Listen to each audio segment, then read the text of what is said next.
Global Advertiser for innovative outdoor solutions. Global as a company, it has never compromised on its service quality and commitment.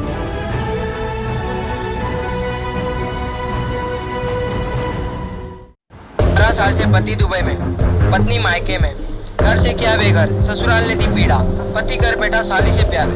और police से लेकर Mumbra police station तक के काट चुकी है चक्कर, पर मदद कहीं से नहीं मिली।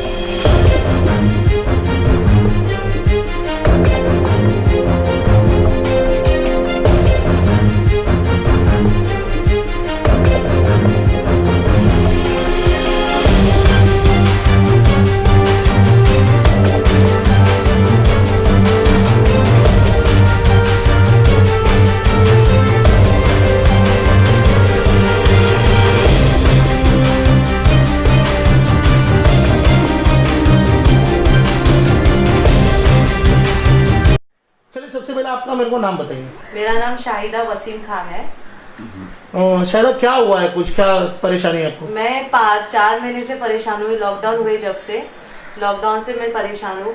यहाँ पे मतलब मैं मम्मी के यहाँ पे मैं रहती हूँ, ससुराल में मुझे नहीं लिया जा रहा है। मेरा घर है मुमरा में, मैंने खुद और मेरे हस्बैंड ने, हम लोग ने पार्टनरशिप में हम लोग घर खरीदे थे। 10 साल से मेरे ससुराल वालों लोग ने उधर कब्जा मार के रखे और मुझे बोलते हैं कि तू यहाँ पर आना नहीं, यहाँ पे रहना नहीं। यहाँ तक कि मेरे बच्चों को भी आज तक उन्होंने एक्सेप्ट नहीं किए। मेरा जो भी आईडी प्रूफ है आज तक का मेरे मम्मी के घर के नाम पे है।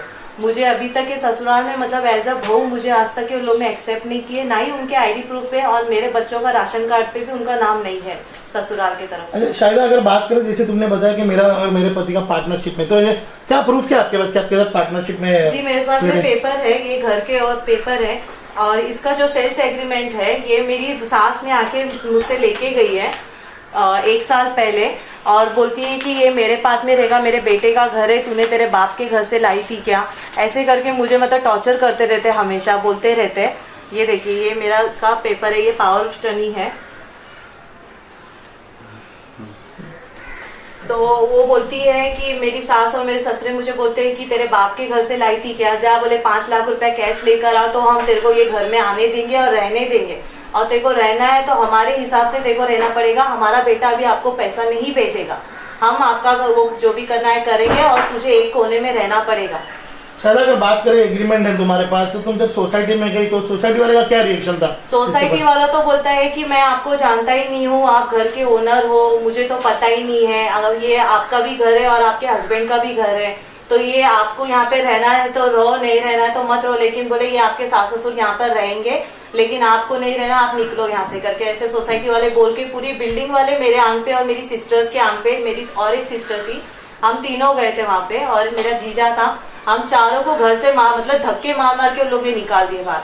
जब मैं मुमरा पुलिस चौकी गई वहाँ पे कंप्लेंट करने के लिए, तो मुमरा पुलिस चौकी बोलती है कि ये सिविल मैटर है, आप कोर्ट में जाओ, आप कोर्ट में करो, कोर्ट में ये करो। मैं बच्चे लोग को बारिश में लेके वहाँ पे खड़ी थी, मैं बोल रही हूँ कि मैं कहाँ जाऊँ, 5 महीने से हस्बैंड ने मेरे पैसे नहीं भेजे लॉकडाउन में, मैं यहाँ वहाँ से सबसे मांग के खा रही हूँ। तो उन लोग बोलते हैं कि आप एक काम करो, आपका हस्बैंड तो दुबई में है, अब वो हम कुछ नहीं कर सकते, आप कोर्ट में जाओ, कोर्ट में जाके आपका केस लड़ो, ऐसे करके मुझे वहां से भगा दिए। और फिर मैं जब मुमरा से मीरा रोड चौकी में आई, तो मीरा रोड चौकी में मैंने बोली कि देखो सर, मेरे को 5 महीने से ये आदमी पैसा नहीं भेज रहा है, और मेरा घर का खर्चा मैं कैसे चलाऊं, लॉकडाउन में सब बंद है यहाँ पे, मेरा भाई भी कुछ ज्यादा कमाता नहीं है, और मेरे पास में कोई सोच नहीं, मेरे फादर की डेथ हो गई है, मेरी मम्मी पैरालाइज है, मैं कहाँ जाऊँ अकेली औरत 2 बच्चों को लेके, मेरे पास में घर भी नहीं है अभी रहने के लिए।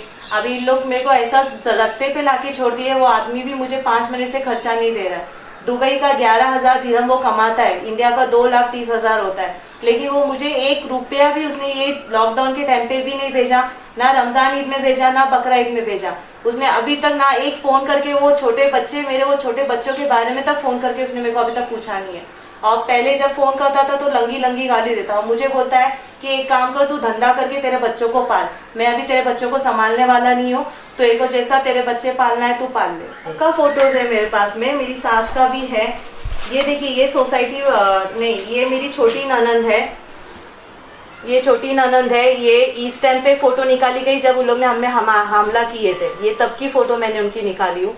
और फिर उसके बाद में ये देखिए, ये दूसरी ननंद है, ये बोलती है कि ये हमारा घर है, कोई गैर औरत हमारे घर में घुसना नहीं चाहिए, ये हम भी रहेंगे, तुम भी रहना, तुम्हारा सामान लेकिन रखेंगे नहीं। वो लोग बोलते हैं कि मेरा कबाड़ विबाड़ कुछ भी घर में नहीं रखेंगे, मुझे एडजस्ट होना पड़ेगा, ये ऐसा बोलती है। और ये हमेशा मतलब मेरे को गाली गलौज ये करके बात करेगी। और ये जो है ये मेरे हस्बैंड है, ये दुबई में 10 साल से 12 साल से रह रहे, लेकिन आज तक मेरे को एक घर खरीद के नहीं दिए मीरा रोड के अंदर में। मैं 5-6 साल से उनके पीछे पड़ी हूँ कि कब तक मैं मायके में रहूंगी, मुझे एक घर खरीद के दो, लेकिन इन्होंने अभी तक मुझे घर खरीद के नहीं दिया, बल्कि इनकी सैलरी 2 लाख रुपया है, लेकिन अभी तक मेरे बच्चे और मैं मेरे मायके में ही बैठे हैं। और ये मेरे 2 छोटे बच्चे हैं।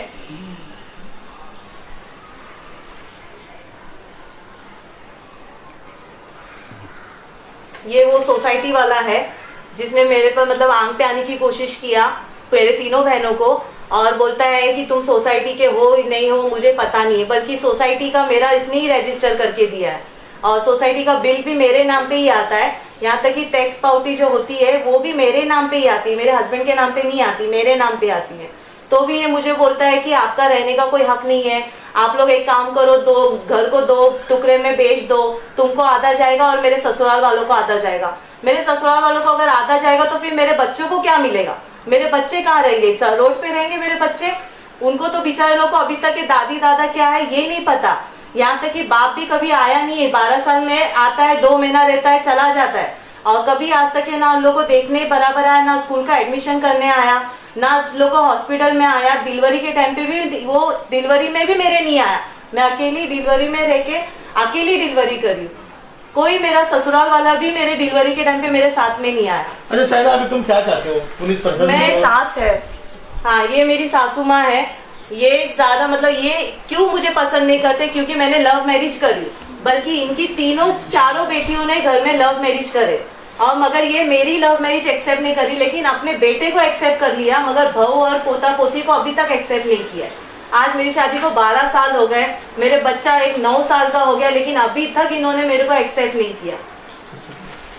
ये ससुरे हैं मेरे, ये दिन का 10,000 रुपया कमाते हैं। इनकी ये दुकान है जो पीछे दिख रही है, इनकी ये दुकान है होलसेल की, लेकिन आज तक ये मेरे बच्चों को एक चारनी का चॉकलेट तक बराबर नहीं दिला है, ना घर में एक कपड़ा, कभी रमजान में कभी किस में, आज तक मेरे बच्चों को एक कपड़ा नहीं दिए। यहाँ तक कि मेरे बच्चों का जब कपड़ा सीते थे तो पैसा लेके सीते थे, फ्री में कपड़ा कभी सीखे, ऐसा नहीं कि पोता पोती है कि कपड़ा सीके दो, पैसा लेके कपड़ा सीके देते मेरे बच्चों का। चलो आगे तुम क्या चाहते हो? मैं ये चाहती हूँ कि मुझे मेरा मेंटेनेंस मिले, मेरा घर मुझे वापस मिले, ताकि मैं अपने बच्चों को लेके वहाँ पे रह सकूँ। और अभी लॉकडाउन में मैं कहाँ जाऊँ? मुमरा पुलिस स्टेशन बोलती है मीरा रोड जाओ, मीरा रोड बोलते हैं कि मुमरा जाओ, कोई बोलता है कि कोर्ट में जाओ, कोई बोलता है कि आप एक काम करो आप घर में बैठ जाओ। अब मैं कहाँ जाऊँ? मैं चाहती हूँ सरकार से कि मेरी मदद करे, पुलिस लोग मेरी मदद करो। अभी इतना कुछ हो गया है मेरे साथ में, तो अभी मेरा क्या, मेरी मरने के बाद में मेरी मदद करोगे? मेरे बच्चे भीख मांगे रोड पे आके, वो आदमी तो दुबई में अच्छा मजे कर रहा है, फिलीपीन औरतों के साथ में रहता है, मजे करता रहता है वहाँ पे। मेरी छोटी बहन को बोलता है कि मुझे शादी करवा के दे दे, उसको मेरे से शादी करने का मुझे धमकी देता है।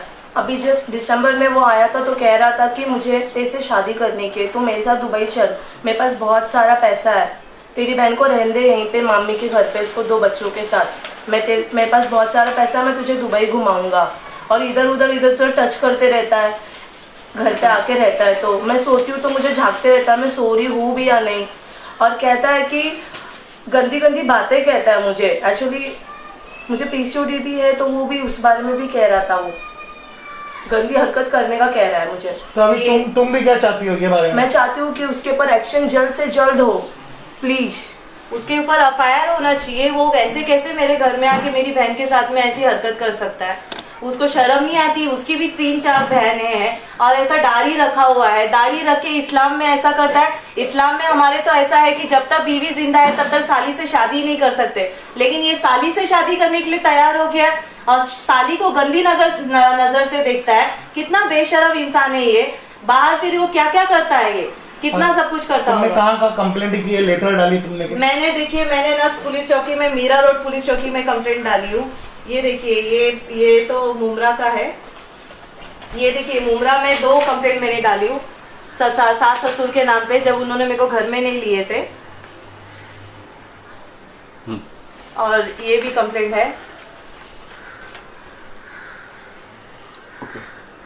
ये देखिए, ये देखिए मेरा शादी का सर्टिफिकेट है ये।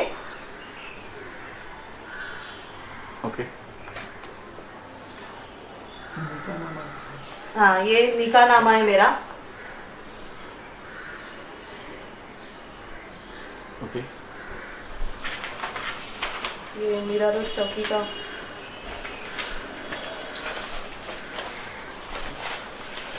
ऑफिस में भी डाली हूँ, कमिश्नर, एएसपी, डीएसपी सब जगह मैंने यही कंप्लेंट डाली हूँ एफआईआर करने के लिए। अभी तक मेरी एफआईआर नहीं हुई। ये देखिए, ये मुमरा पुलिस चौकी का भी है।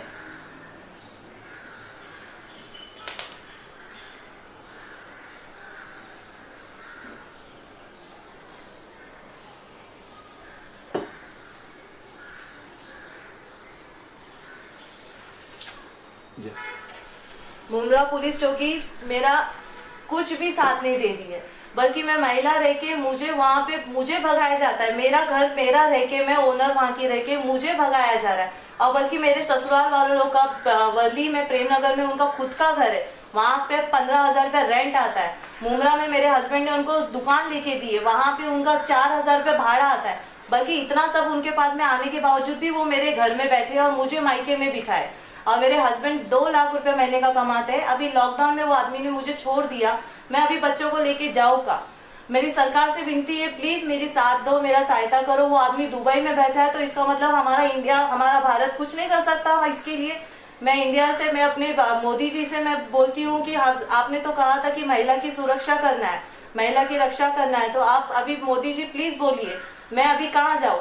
ये मुसलमान लोग बोलते हैं कि फोन पे बोलते हैं कि तलाक दे देंगे, तलाक दे देंगे, तलाक दे दिया। बोले तलाक, ये कैसा तलाक है मोदी जी, आप बताइए। कि ये फोन के ऊपर तलाक दे रहा है, मुझे दुबई में बैठ के मुझे धमकी दे रहा है, मुझे गंदी गंदी गाली दे रहा है, मुझे 1 रुपया भी पैसे नहीं दे रहा है। मैं अभी कहाँ जाऊँ। आप मुझे प्लीज मेरी सहायता करो, मेरी मदद करो प्लीज। मेरे फादर नहीं है, मेरा भाई है नहीं, मेरा भाई इतना नहीं कमाता है कि जितना वो मुझे पाल सकेगा, मेरे बच्चों का खर्चा दे सकेगा। मैं अभी औरत, मैं कहाँ जाऊँ, क्या काम करूँ। अच्छा साहिदा, अगर बात करें तो डिवोर्स के बारे में कुछ बात हुई उससे तो क्या? डिवोर्स के लिए मुझे फोन पे बोलता है कि तेरा मेरा तलाक हो गया है, अभी तेरा मेरा रिश्ता खत्म, अभी तू मुझे फोन नहीं करेगी ना, मैं तेरे को पैसा भेजूंगा, कुछ भी नहीं भेजूंगा। जब मेरी मर्जी चाहेगी मैं इंडिया में आऊंगा, तब आके मेरा फैसला करेगा वो। अच्छा, अगर बात करें तो कौन सी कंपनी में काम करता है, कहाँ से इसको वीजा वगैरह लगा है? ये अहमदिल मगरिबी में एरिया मैनेजर का काम करता है। वहाँ पे उसको 10 साल से वो काम कर रहा है वहाँ पे। मैंने कंपनी वाले को भी फोन करी, मैंने कंपनी वाले से भी कहा कि देखो ये वसीम मुझे 5 महीने से पैसे नहीं भेज रहे भाई, उसको बोलो पैसे देने के लिए।